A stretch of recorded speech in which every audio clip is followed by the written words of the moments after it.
donneurs de micro, ils ont disparu. Je sais pas c'est qui. Ok, j'avais une question. Oui, Tout à l'heure, par rapport à la question des finances, ça veut dire quand un homme regarde les finances d'une femme, c'est comme un feu rouge, un red flag. Maintenant, étant donné votre expérience et tout, c'est quoi les red flags, les drapeaux rouges que vous pouvez spotter dans un garçon ou bien dans une fille, par exemple? tu peux essayer quand même. La question était pour Pasteur, non? Je me sens tellement piégé ici. Et c'est difficile à dire un peu dans ce sens-là. Ben, les finances, c'est quelque chose d'abord en partant. Bon, bien sûr, si un homme commence à regarder l'argent de la femme avant même qu'il se marie, c'est vraiment un red flag. Parce que c'est pas approprié. Maintenant, tu sais, il y a beaucoup de red flags que tu peux regarder d'un côté comme de l'autre. Tu sais, quelqu'un qui, ça, je vais en tout cas pointer d'un côté comme de l'autre, parce qu'on voit cela beaucoup de nos jours. Tu sais, par exemple, une femme ou une fille qui dit, ben, moi, en tout cas, je ne cuisine pas. L'homme que je vais épouser, c'est lui qui va cuisiner. Pour moi, c'est un red flag. Ça ne marche pas. Maintenant, tu sais, ok, je vous ai averti, moi je suis vieux jeu. Je suis de la vieille école. Là, parce que là, ça fonctionnait. Tu sais, ok, tu dis, toi, tu ne cuisines pas, c'est bon. Et si l'homme il dit, moi, en tout cas, moi, je ne travaille pas, c'est ma femme qui travaille, est-ce que tu vas l'épouser? Moi, je reste à la maison, ma femme va travailler. Moi, en tout cas, est-ce que tu vas l'épouser? Oui, sœur Clémence, tu sembles avoir des questionnements intenses là à l'arrière. En tout cas, j'ai fini juste ça et puis je te passe la parole parce que ça fait 2 fois qu'on te passe par-dessus parce qu'on ne te voit pas d'ici. Et tu sais, c'est comme... Tout comme c'est la responsabilité de l'homme pour pourvoir, c'est la responsabilité de la femme aussi pour tenir la maison. Allô? Ça m'est égal ce que la société est devenue, mais la société n'a jamais été la référence. La société ne va que de mal en pire. Tu vois? Ce sont des choses auxquelles je pense que tu dois regarder. C'est un homme, par exemple, ok, c'est de nos jours, c'est très courant. C'est un homme qui ne sait même pas tenir un tournevis. C'est pas tellement bon. Ok, je ne dis pas que ça va dire que okay, je ne t'épouse pas, mais tu dois être capable de faire certaines choses. Et tu dois être capable de changer une ampoule. C'est comme comment vous allez faire quand vous allez être chez vous. C'est comme si y a une clôture à arranger.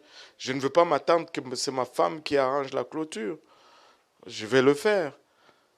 Là, tout le monde va être correct. Mais si je m'attends, c'est que ma femme cuisine. Oh, bon là, je deviens...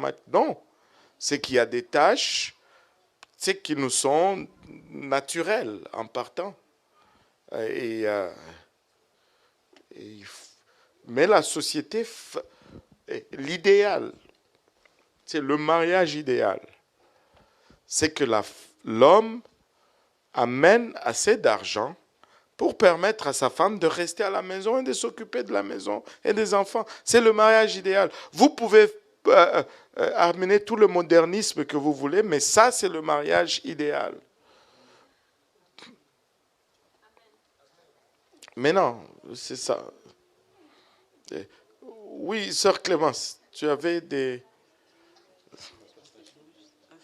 Oui, un autre...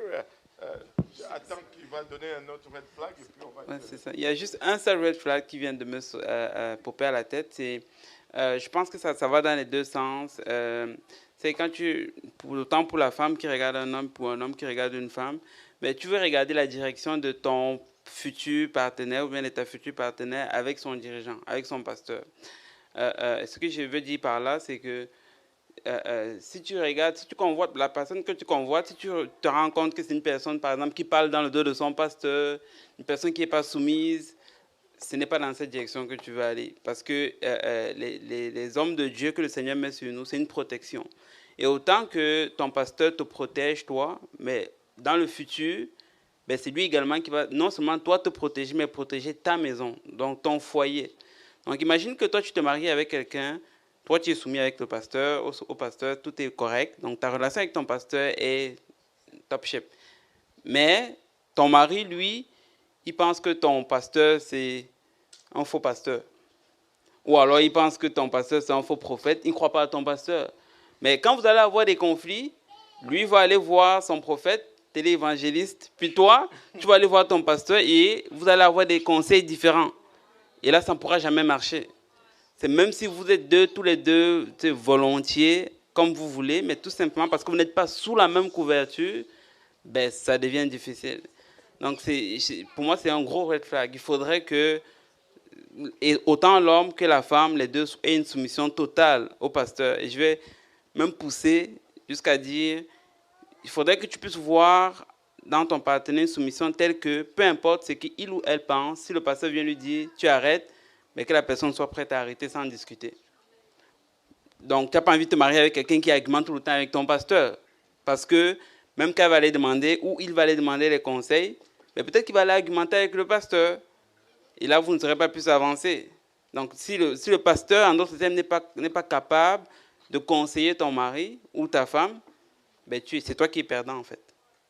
Parce que c'est comme si tu es avec quelqu'un qui est juste dans sa bulle et qui peut aller nulle part. Voilà.